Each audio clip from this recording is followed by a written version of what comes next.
বাংলাদেশে বাড়ছে পরিপাকতন্ত্রের প্রদাহজনিত রোগীর সংখ্যা। রোগটি আইবিডি নামে পরিচিত, যা নিরাময়যোগ্য নয়।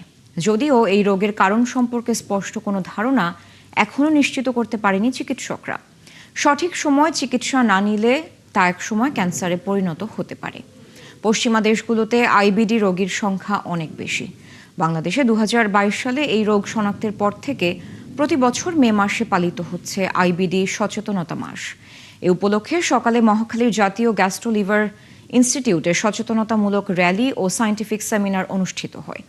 এবারে প্রতিপাদ্য আইবিডি এর কোনো সীমানা নেই, আইবিডি চিকিৎসা সবার জন্য সহজলভ্য হোক। সেমিনারে বক্তারা বলেন, এই রোগের প্রভাব দীর্ঘমেয়াদী ও প্রকট। চিকিৎসকরা বলছেন, এই রোগ নিরাময়যোগ্য না হলেও ওষুধ, জীবনযাত্রার পরিবর্তন ও প্রয়োজনে সার্জারির মাধ্যমে লক্ষণগুলো নিয়ন্ত্রণে রেখে সুস্থ থাকা সম্ভব। জাতীয় গ্যাস্ট্রো লিভার ইনস্টিটিউটে প্রতি শনিবার এই রোগ শনাক্ত চিকিৎসা দেওয়ার জন্য আলাদা সেল করা হয়েছে।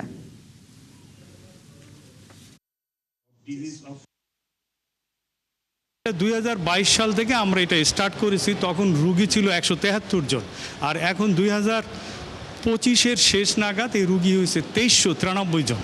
তার মানে হচ্ছে এটা খুবই ইনক্রিজিং হচ্ছে। পেটে ব্যথা হইতে পারে, তারপর হচ্ছে রক্ত পায়খানা, একেবারেই ব্লাডি ডায়রিয়া বলে সেগুলো হইতে পারে।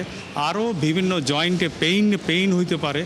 মানে একেবারে মাল্টি ডিসিপ্লিনারি একটা সমস্যা আর কি। দীর্ঘমেয়াদী কমপ্লিকেশনে এখান থেকে ক্যান্সার পর্যন্ত হতে পারে।